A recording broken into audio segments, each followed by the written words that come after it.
নমস্কার বন্ধুরা, নিশ্চয়ই ভালো আছেন সকলে।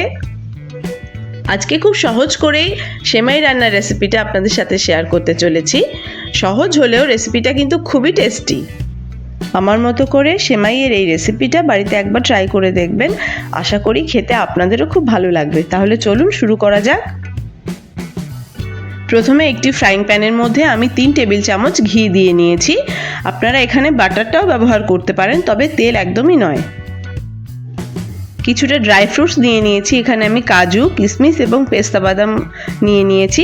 সেগুলোকে একটু ভালো করে ভেজে নিচ্ছি, মানে লাল লাল করে একটু ভেজে নিচ্ছি। ড্রাই ফ্রুটসগুলো কড়াইতে দেওয়ার সঙ্গে সঙ্গে কেমন ছিটে আসছে দেখতে পেয়েছেন? এগুলো আমি একটু ভিজিয়ে রেখেছিলাম, এর সঙ্গে মনে হয় একটু জল লেগেছিল, ওই জন্য ঘিতে দেওয়ার সঙ্গে সঙ্গেই ছিটে আসছে। আপনারা একটু আগে থেকে জলটাকে ঝরিয়ে রাখবেন, তাহলে আর এরকম পরিস্থিতি আসবে না। ড্রাই ফ্রুটসগুলো ঘিয়ের থেকে তুলে নিলাম। এবারে আমি ওই ঘিয়ের মধ্যেই 50 গ্রাম সেমাই অ্যাড করে দিলাম। সেমাইগুলোকে আমি হাত দিয়ে চেপে চেপে একটু ক্রাশ করে নিয়েছি। এবার একটু লাল লাল করে ভেজে নেব। যদিও সেমাইগুলো প্যাকেটে রোস্ট করাই থাকে, তবু একটু ঘিয়ের মধ্যে নেড়ে চেড়ে নিলে এর ফ্লেভারটা অনেক সুন্দর হয়ে আসে। সেমাইগুলো রোস্ট করা হয়ে গেছে। এবার আমি এগুলোকে প্যান থেকে তুলে সাইডে রেখে দেব। সেমাইগুলো তুলে নিয়ে আমি এই প্যানের মধ্যেই 1 লিটার দুধ দিয়ে দেব। আমি এখানে প্যাকেটের যে ফুল ক্রিম মিল্কগুলো হয় সেটাই নিয়ে নিয়েছি। আপনারা চাইলে এমনি নর্মাল দুধও ব্যবহার করতে পারেন। তবে যে কোনো সুইটস আইটেমে দুধের কোয়ালিটিটা যত ভালো হবে, মিষ্টি খেতে ততটাই টেস্টি হবে। এবারে দুধটাকে একটু নেড়ে চেড়ে নিয়ে আমি এর মধ্যে 1 কাপ পরিমাণ মিল্ক পাউডার অ্যাড করব। অবশ্যই এই পর্যায়ে গ্যাসের ফ্লেমটা লোতেই রাখবেন। দুধ বেশি গরম হয়ে গেলে এই গুঁড়ো দুধগুলো গুলতে চাইবে না, লাম্পস ক্রিয়েট হয়ে যাবে। গ্যাসের ফ্লেম হাই রেখে আমি অনবরত নাড়তে থাকব। লক্ষ্য করেছেন দুধ অলরেডি ফুটে গেছে এবং রিডিউস হয়ে অনেকটাই ঘন হয়ে গেছে। এই পর্যায়ে আমি 1/2 কাপ চিনি অ্যাড করলাম।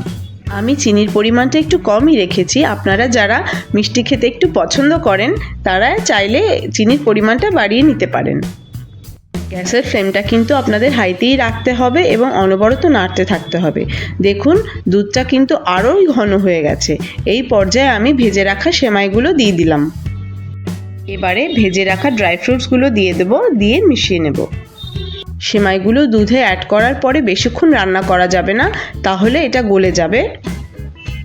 আচ্ছা, এখানে একটা ছোট্ট টিপস, আপনারা যারা দুধে বা মিষ্টি কোনো আইটেমে লবণ দেওয়াটা পছন্দ করে না তারা স্কিপ করে যাবেন। আমি খুবই সামান্য লবণ অ্যাড করলাম।